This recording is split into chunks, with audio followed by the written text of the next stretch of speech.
Hello everyone, this is Mukesh from Biosico. आज हम लोग बेसिकली बात करेंगे ब्लड ग्रुप के बारे में। नीट का बहुत इंपॉर्टेंट टॉपिक है ब्लड ग्रुप का। कैसे आपको पता करना है कि किस तरह के पर्सन को आप ब्लड डोनेट कर सकते हो या आपसे किस तरह के पर्सन ब्लड ले सकता है, इन सारी चीजों के बारे में आज हम लोग जानेंगे। ठीक है, अब बहुत ही कम समय में इसको देखेंगे। तो देखो, जो ब्लड ग्रुप आपको कैसे वर्क करता है, सिस्टम, ये पैटर्न कैसे है, इसका फिजियोलॉजी कैसा है, तो इसको जानने से पहले आपको थोड़ा बहुत इम्यूनिटी के बारे में नॉलेज होना चाहिए। देखो, जैसे ही हमारे बॉडी में कभी भी कोई फॉरेन ऑब्जेक्ट या फॉरेन बॉडी जब एंटर करता है, तो हमारा जो बॉडी है उसको एज अ एंटीजन ट्रीट करता है। एंटीजन करने का मतलब है इसको फॉरेन बॉडी सब्सटेंस या फॉरेन सब्सटेंसेस के तौर पर इसको लगता है हमारी बॉडी को कि ये हमारे बॉडी को हार्म कर सकता है।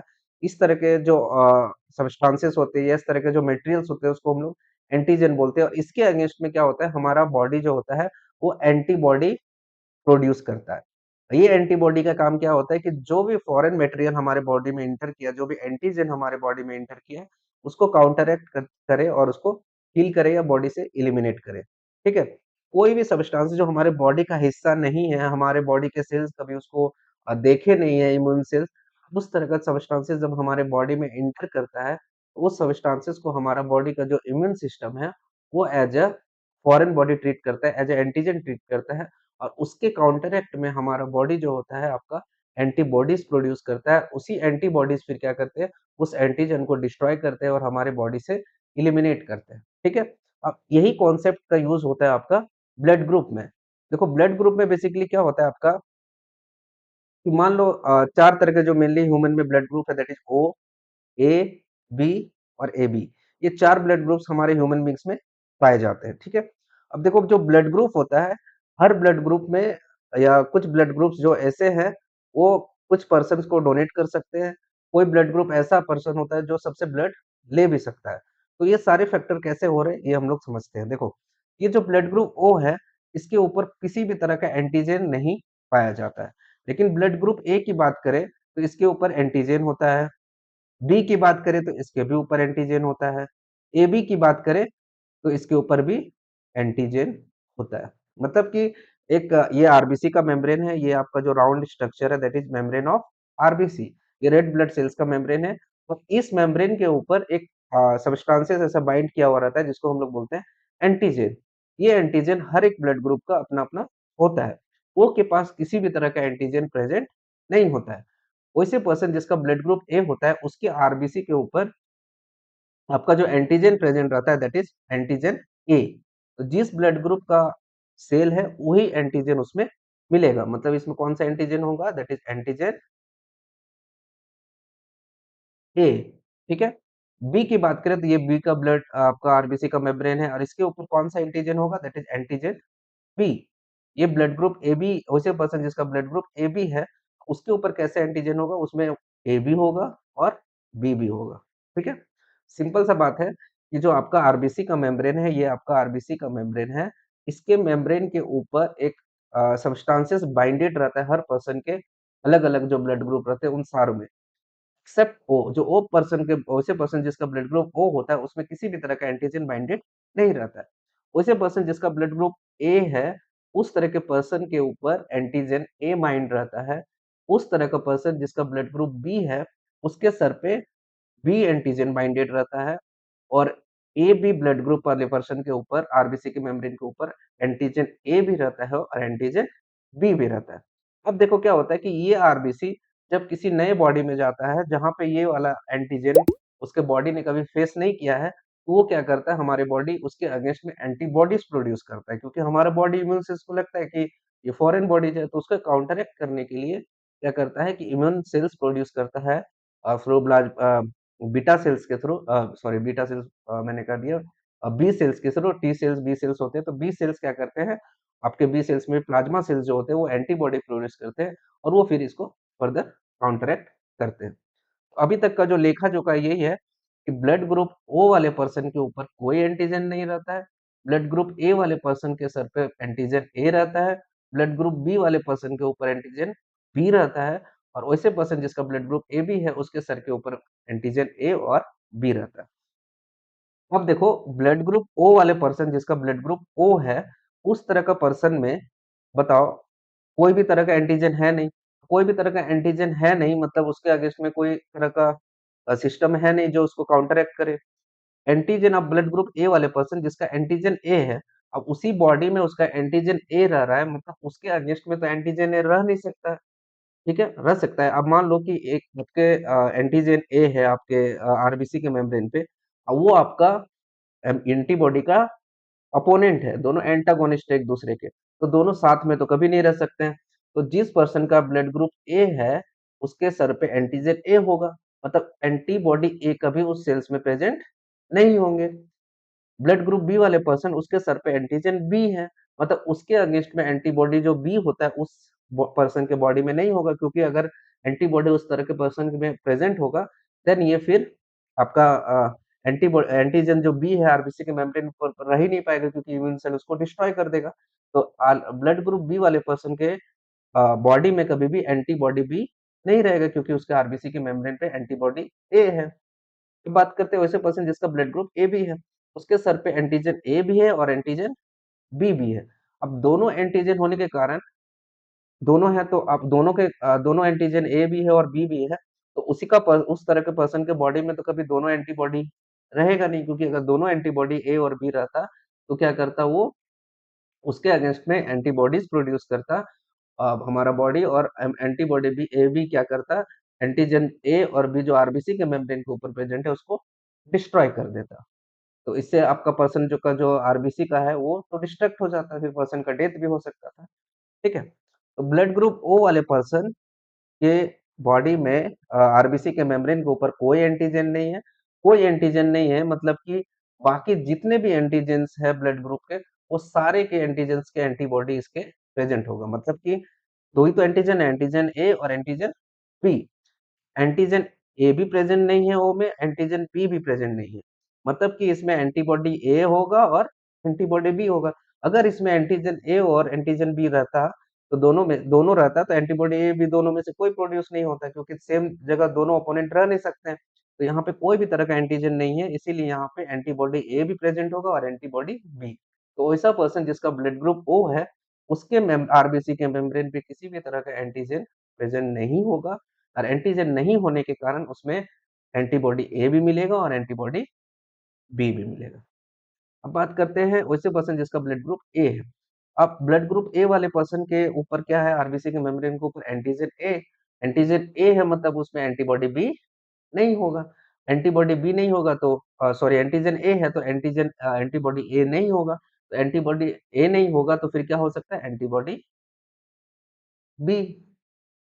उसी तरह सेम तरीका है, दैट इज वैसे पर्सन जिसका ब्लड ग्रुप बी है, तो ब्लड ग्रुप बी वाले पर्सन के आरबीसी के मेम्ब्रेन के ऊपर एंटीजन बी है, तो एंटीजन बी होने के कारण उसमें एंटीबॉडी बी तो हो ही नहीं सकता, तो क्या होगा, एंटीबॉडी ए।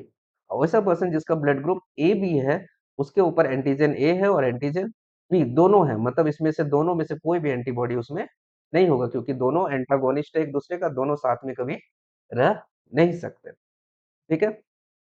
तो सिंपल सा लेखा-जोखा यही है कि वैसे पर्सन जिसका ब्लड ग्रुप ओ है, उसमें कोई एंटीजन नहीं है, मतलब बाकी ए का भी और बी का दोनों का एंटीजन इसमें एंटीबॉडी प्रेजेंट होगा। वैसे पर्सन जिसका ब्लड ग्रुप ए है, तो उस तरह के पर्सन में एंटीजन ए होगा, एंटीजन ए है मतलब उसमें एंटीबॉडी बी होगा। वैसे पर्सन जिसका ब्लड ग्रुप बी है, उसके उसमें एंटीजन बी है, तो उसमें एंटीबॉडी बी नहीं होगा, उसमें एंटीबॉडी ए होगा।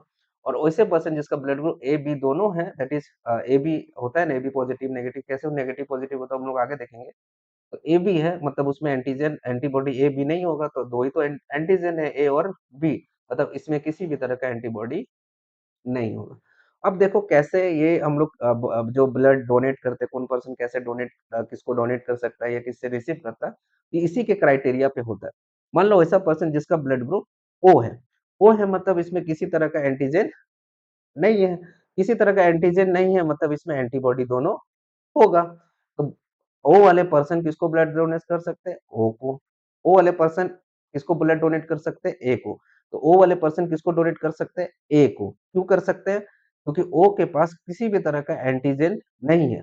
ओ वाले पर्सन जब ए वाले पर्सन को जब ब्लड डोनेट करेगा, तो इसमें किसी तरह का एंटीजन नहीं है, तो इसका बॉडी किसी तरह का एंटीबॉडी प्रोड्यूस नहीं करेगा, और किसी तरह का एंटीबॉडी जब प्रोड्यूस नहीं होगा, तो इजीली उसका जो ब्लड है वो बॉडी में उसका एज इट इज रह जाएगा, उसके अगेंस्ट में कोई इम्यून सेल्स प्रोड्यूस नहीं होंगे, इसीलिए ओ वाले पर्सन ब्लड ग्रुप ए वाले पर्सन को ब्लड डोनेट कर सकते हैं।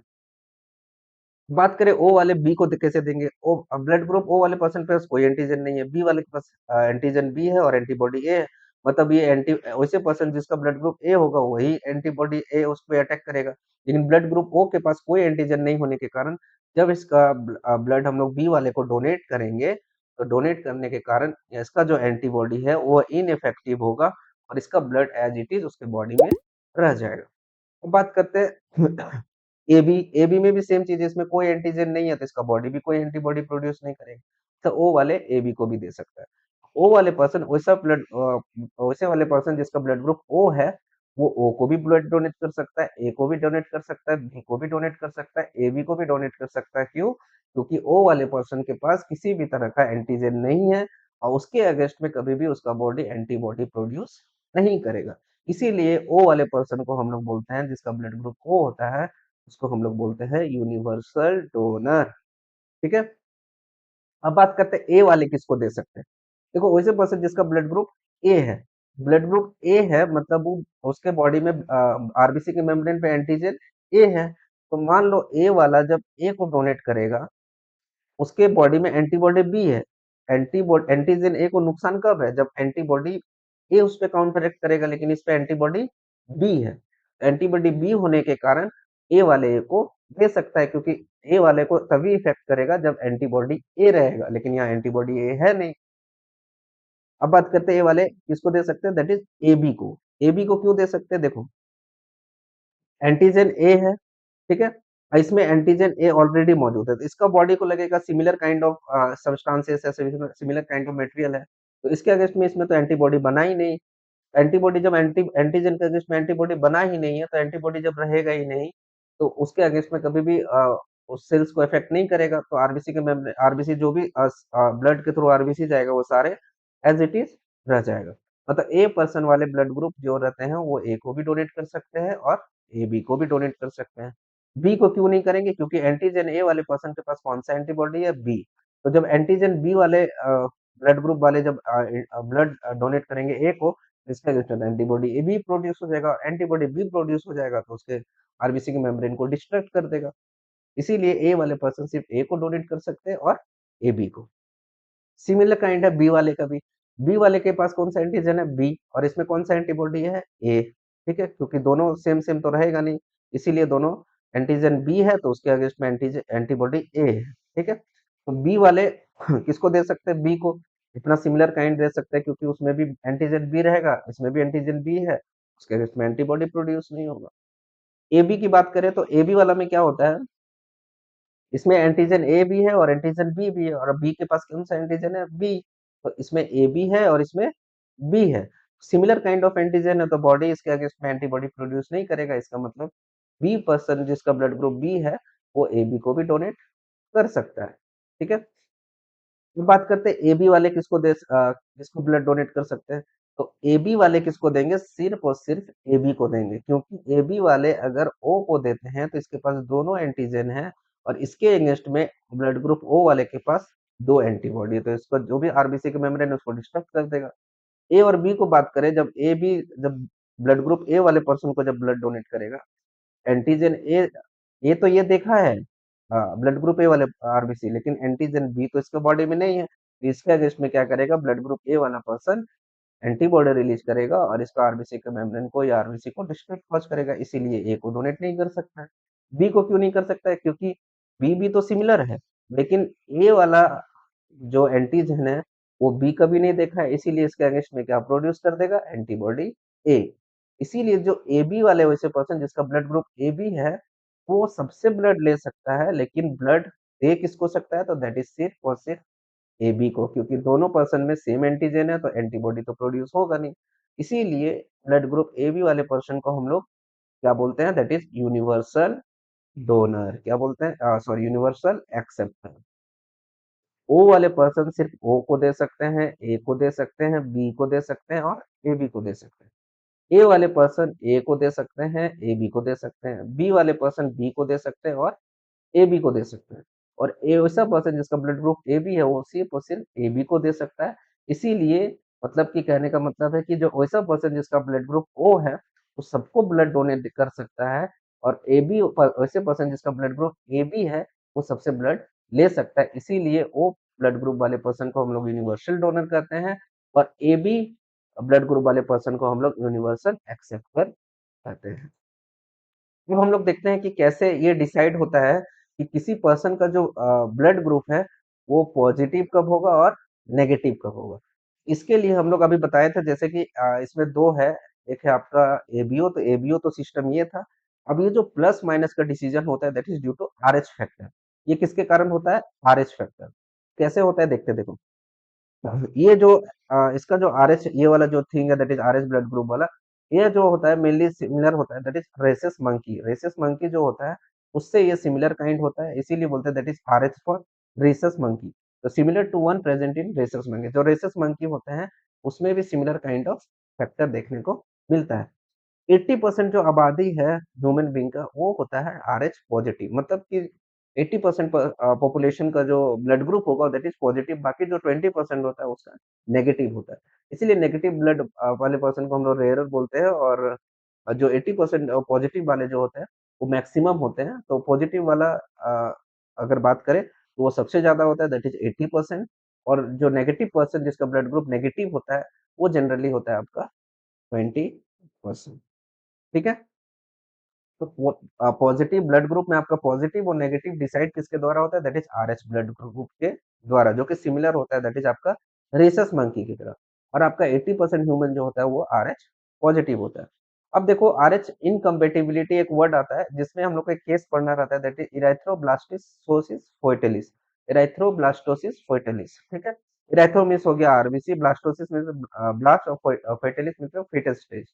तो कैसे आरबीसी का डिस्ट्रक्शन होता है ड्यूरिंग द फीटल स्टेज, वो हम लोग इस केस में पढ़ेंगे, जो कि एक कॉमन सा टर्म है फॉर आरएच इनकम्पेटिबिलिटी।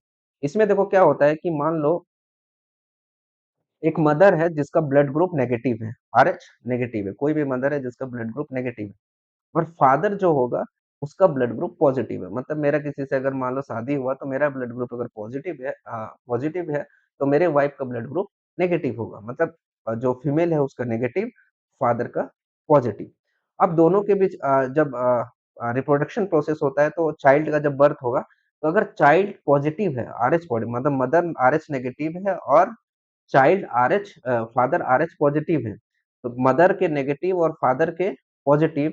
तो जब ड्यूरिंग प्रेगनेंसी, जब प्रेगनेंसी का पीरियड रहता है उस समय जो अगर अंदर जो मदर के ओम में बच्चा पल रहा है उसका अगर ब्लड ग्रुप आरएच पॉजिटिव हुआ, reproduction pregnancy during the pregnancy तो कुछ दिक्कत नहीं है, क्योंकि आपका जो अम्बिलिकल कोड है वो दोनों के ब्लड को सेपरेट करके रखता है। तो सेपरेट करके रखने के कारण क्या होता है कि इसका जो ब्लड है दोनों के ब्लड में मिक्सिंग नहीं हो पाता।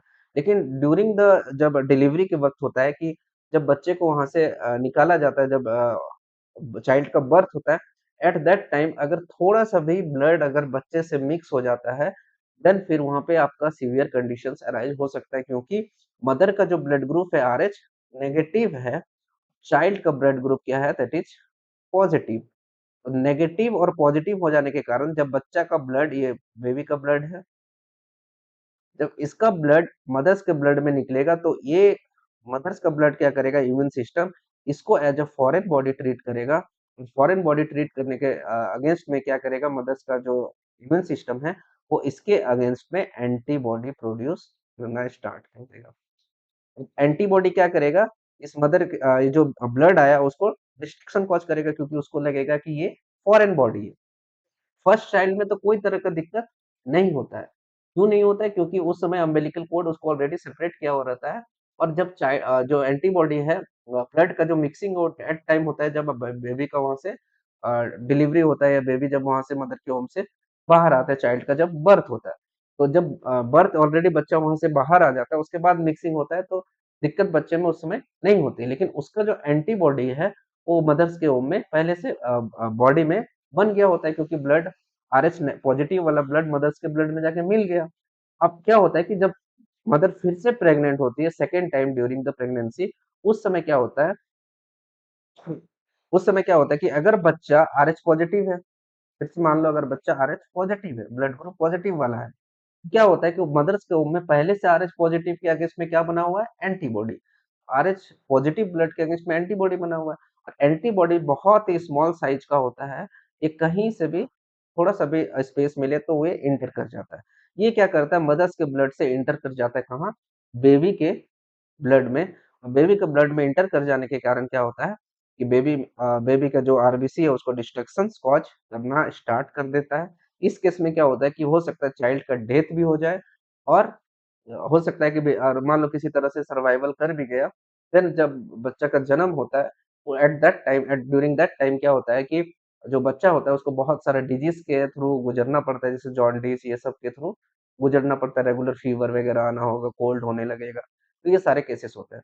तो सिंपल सा बात है कि इरेथ्रोब्लास्टोसिस फुइटिलिस एक ऐसा केस है, इसमें क्या होता है कि अगर मदर का जो ब्लड ग्रुप है वो अगर नेगेटिव है और फादर का पॉजिटिव, अगर जो पहला बेबी होगा, अगर वो पहला बेबी का ब्लड ग्रुप पॉजिटिव है, तो मदर का नेगेटिव ब्लड ग्रुप क्या करता है, पॉजिटिव के अगेंस्ट में एंटीबॉडी बना लेता है।